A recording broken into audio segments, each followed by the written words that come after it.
Неуспешниот обид да се испорача Брекзит би бил катастрофално и непростливо изневерување на довербата во британската демократија, предупредува премиерката Тереза Меј.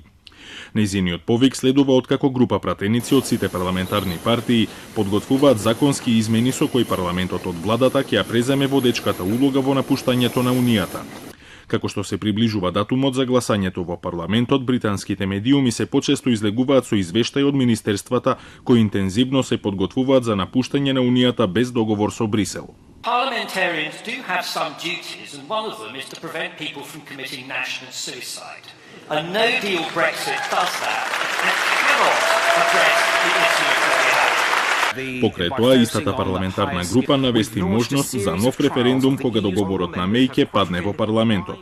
When Prime Minister's deal is defeated, what else can we possibly offer to the British public which has any coherence at all but to go back and ask them to reconsider their decision?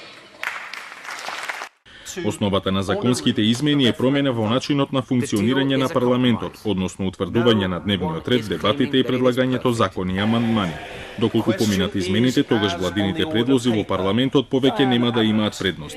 Даунинг Стрит 10 соопшти дека е запозната со обидот на претеничката група и предупреди дека доколку помине предлогот, не само што владата ќе биде парализирана во парламентот, туку и значително ќе ја ограничи во нејзината задача да управува со земјата.